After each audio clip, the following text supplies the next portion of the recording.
There are some things that will never happen. We are sometimes we are stuck in our lives.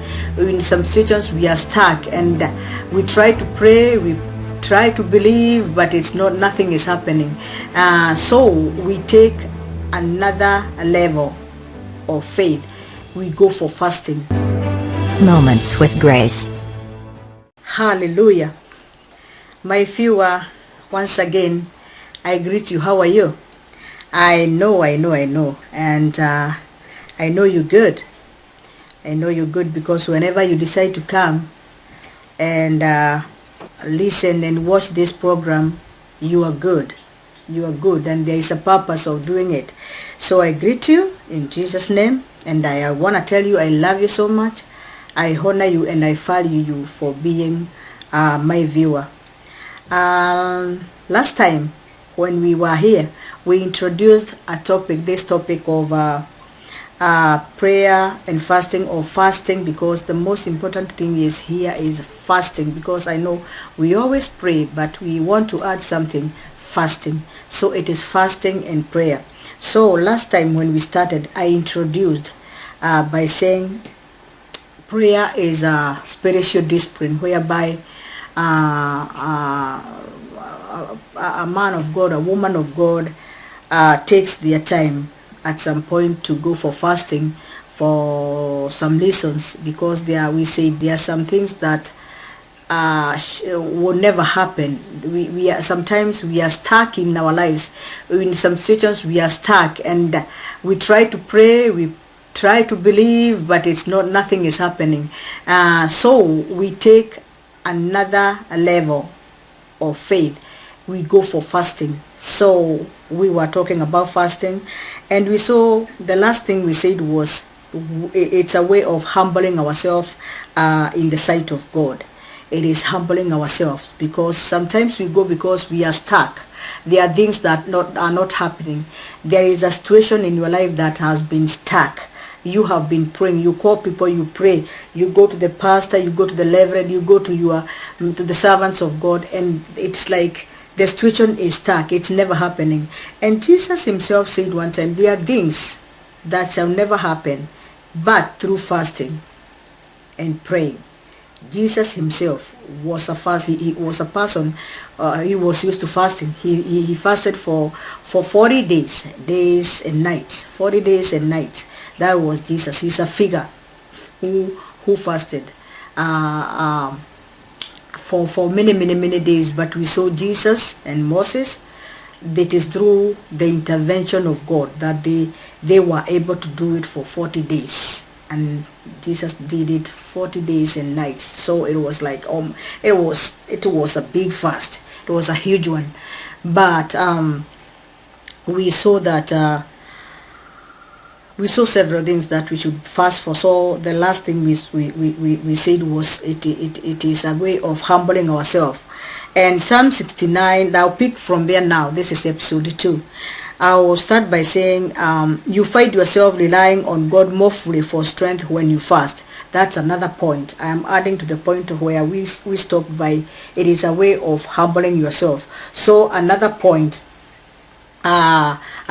is you find yourself relying on God more fully for strength when you fast. Yes, you feel like now I'm relying on God. I'm relying on God more fully for strength because I'm fasting. So fasting will make you feel that I am relying on God more fully. It's not like I am just praying, I know God will do it, but now I feel like there is a faith that is pushing me closer to God, and I feel that I'm more fully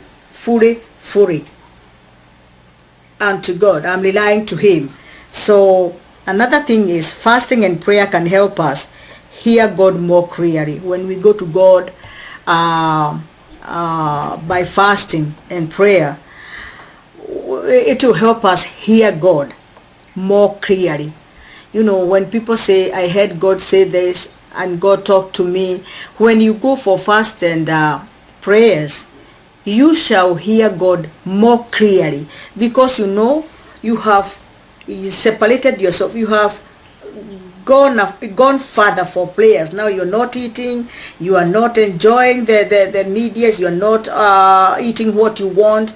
When as we move on, we shall see types of fasting, and it will help us know more about fasting. So we see that helping fasting and prayer can help us hear God more clearly, and also to listen to God as you fast. You can listen to God more clearly. When God is talking, you have that time, and you can listen to God, because nobody is. That's why many times when people fast, they go somewhere. They move from their homes, they move from where they are always, like in your house, and you go somewhere else in a mountain. We call it a mountain. When you go somewhere for prayer and fasting, it means you have gone on the mountain. Like Moses, we know he was going to the mountain to fast. Jesus, the same thing, he was going somewhere alone and fast. So when you decide, I'm gonna go for fasting, you are separating yourself from things that you like. Maybe you are as a husband, you are separating yourself from wife, maybe from children, maybe from people, from work or something like that. You are alone with God. You are separating yourself from things that you do on daily basis, and you are going to seek God, and God is ready to listen to you, and he's ready to talk to you. You see, when you decide, I'm gonna go for fast and prayers, God is also ready to go with you and to go listen to you, and you listen to him. So you together now are somewhere, you two. That is so beautiful. It is so good and so powerful. So to listen to God as you fast, consider combining a time of fasting. So the best time that you can do that with a listening prayer. A listening prayer is that you shall go there and you have a moment of quietness, meditating about the Lord, how good he is, how he has done to other people, how miracles happened, how so and somebody like Moses, Jesus, King David, Elijah, what happened in their life, how they did things through miracles, how they fasted and things happened, like the walls of Jericho with Joshua, all these things. So it's like you consider combining a time of fasting with a listening prayer. A listening prayer is whereby, I want to repeat this, you just go there, you quiet, you are not hearing other voices. If there is a voice that you are listening to, it's about the word of God, it's praying, it's keeping quiet before God, you trying to talk to God, you are humbling yourself, and God surely will talk to you. And when you listen to him clearly, he will say something to you. Another thing is, fasting and prayer together can transform your life, can transform your life or prayer life into a richer and more personal experience of God. Can I repeat this so that you can understand very well? Fasting and prayer together can transform your prayer life into a richer and more personal experience of God. You shall be very rich when you have that fasting and prayer. Your life of prayer shall be transformed. It will not just be prayers. You shall be launching into the deep, like Jesus told the disciples, launch into the deep where there is more fish. Now here there is more experience, there is more revelation, that you shall be more richer and more personal experience of God will be revealed to you. Now you shall, it's like when you start a friendship with somebody, when you're seeing them every day, when you're talking to them every day, when you're doing things together, you know them better, you understand them better, they understand you, you become closer. Even a husband and wife, they become closer the more they live, the more they stay together, the more they talk, the more they help each other. It's the more they know each other and they listen to one another. So the same with God. When you go seek God by fasting and prayer, your prayer life will be transformed, and you become very rich. And when people listen to you, when you talk and when you pray, and you are alive with Christ, the way you live, they will notice, they will know this person is not just another person. The secret is fasting and prayer. The other thing is that fasting enables us. Fasting enables the Holy Spirit to review your true spiritual condition. Let me repeat that, because sometimes when you reading something, you might make an error, and you want somebody to connect what you're saying. Fasting enable the Holy Spirit to review your true spiritual condition. Yeah, we know we are spiritual people, but when we fast, the Holy Spirit, because we know when we go to fast, the Holy Spirit is there. He's the one who is going to teach us how to pray. He is the one who is going to counsel us on what way we are going. He is going to order our feet to which way we are going to go, to what direction when we are praying. You know, like you go to pray, you pray for this thing, but when you are praying, it directs you to another way. You find yourself praying for another thing, or you have gone even more deeper into prayer, not only what you went to pray for, but now you are widening it. It's going far from, because it's the Holy Spirit. He teaches us how to pray. So he will enable us to review the true spiritual condition. Our true spiritual condition will be reviewed by the Holy Spirit as we fast and pray. I will know where my stand is with the Holy Spirit. How is my life, my spiritual life? How am I at this specific time? The Holy Spirit will reveal to you, even as you continue fasting and praying.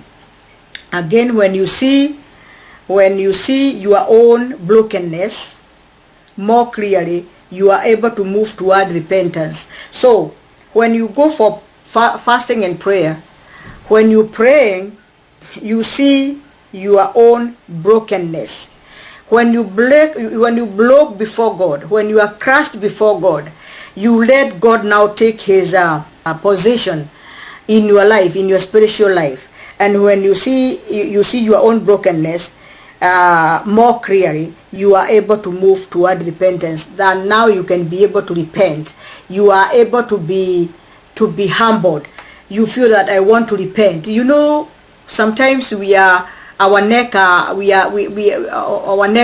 stiff. We are stiff-necked.